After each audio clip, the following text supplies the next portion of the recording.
Bukuroshja e fjetur.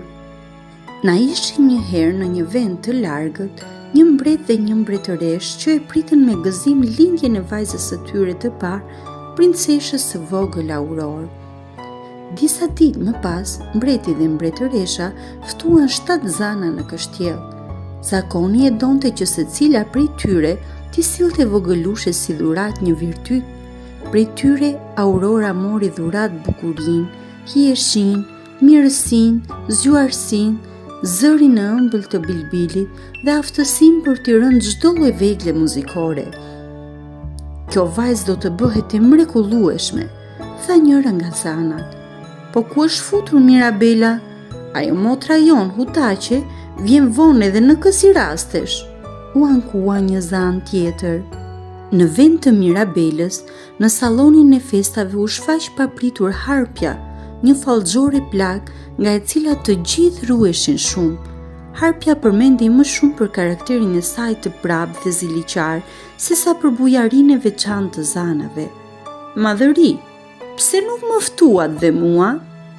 Oh, pa diskutim që ky është një gabim i pakëndshëm, e ndërpreu mbreti duke e fshehur frikën me zor. Megjithatë erdha pa ftuar, ja preu shkurt fallxorja, duhet t'i jap edhe unë princeshës një dhuratë. Të gjithë të ftuarit u rrënqethën. Me një ngërdheshje të pabezë, fallxorja u përkul mbi djepin e vogëlushes dhe shpalli. Para se të mbush 16 vjeç, princesha Aurora do të shpojë dorën me boshtin e furkës dhe do të vdesë. Mbretëresha shpërtheu në lotë dhe u struk në krahët e të shoqit. Mirabela, zana e vonuar, erdhi pikërisht në atë çast dhe duke përfituar nga heshtja e rëndë tha: "Qetësoni, mbret dhe mbretëresha ime, është e vërtetë që s'kam aq pushtet për të fashitur këtë mallkim të tmerrshëm, por mund t'ju siguroj se foshnja juaj Aurora nuk do të vdesë. Ajo vetëm se do të bjerë në një gjumë të thellë që do të zgjas 100 vjet, derisa një ditë prej ditësh një princ trimosh të vijë ta zgjojë." Për të shmangur fatkeqësinë, mbreti urdhëroi të digjeshin boshtet e furkave në të gjithë vendin. Rojat e mbretërisë ndezën zjarre kudo. Aty, gra që merreshin me tjerrjen e leshit, të vetëdijshme për rrezikun që i kanose princeshës së tyre, shkonin me dëshirë të digjnin boshtet e tyre. Vitet kalonin. Aurora rritej e bëhej çdo ditë më e bukur dhe më e zgjuar, ashtu siç e kishin parathënë zanat. Shpejt ajo do të mbushte 16 vjeç. Një ditë, ndërsa luante me qenushin e saj, në kullën e madhe të kështjellës, dëgjoi një zë të dridhur që e thërriste: "Auror, Auror, eja këtu." Ishte një plakushe me pamje të ëmbël e ulur pra një qerthulli. "Kush jeni dhe çfarë po bëni?" pyeti me kureshtje vajza që s'kishte parë kurrë si tire i leshi. "Po tjerë leshin, do ta provosh?" propozoi me ëmbëlsi plakushja. Sa po preku boshtin, princesha shpoi gishtin me majën e mpret, sa kaq ra në një gjumë të thellë. Harpja, e cila ishte shndërruar në një plakushe që të fuste në kurth Aurorën, ja krisi të qeshurës me të madhe: "Fli bukuroshja ime, fli për 100 vjet me radhë." Mbreti dhe mbretëresha, të tronditur nga dhimbja, e vun princeshën me kujdes në shtratin e saj.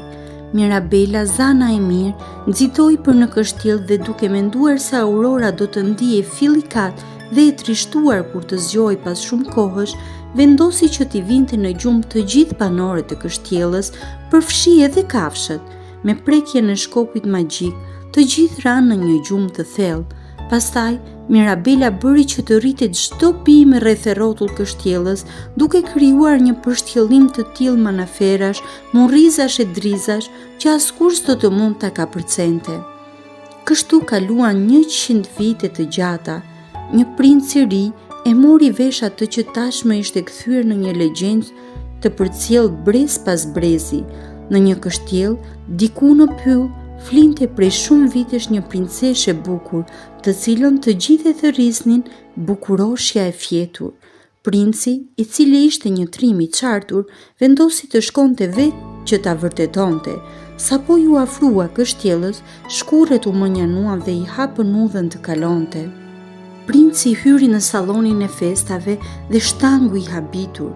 Jeta duke sikur kishte mbetur pezull, mbretëronte një heshtje e frikshme dhe kudo dërgjeshin njerëz e kafsh që dukeshin si të pajetë. Duke kthyer më së afër mi fytyrat e tyre të kuqe, princi kuptoi se edhe ata po flinin, ndonse prej një shekulli. Më në fund, ai shtyu një derë të rënd druri dhe hyri në një dhomë të madhe. Para syve të tij u shfaq vajza më e bukur që kishte parë ndonjëherë, princesha Aurora. U afrua dhe ul në gjunjë para saj, pastaj e puthi me ëmbëlsi. Princesha u zgjua sa kaq dhe pa princin me dashuri. Ju jeni princi im? Në atë çast magjia u prish dhe gjithë banorët e kështjellës u përmendën prej gjumit të thellë. Shkurret e harlisura u zhdukën dhe pyllet ju kthye sërish shkëlqimi I dikurshëm. Guzhinjerët ndezën furrat dhe filluan përgatitjet për një festë madhështore. Atë mbrëmje, hëna ndriçonte me një dritë magjike. Kështjella tunde e shkunte nga hareja. Ajo ishte festa më e bukur që ishte parë atyre anëve pas aq shumë kohësh. Princi dhe princesha Aurora u martuan dhe jetuan të lumtur për jetë.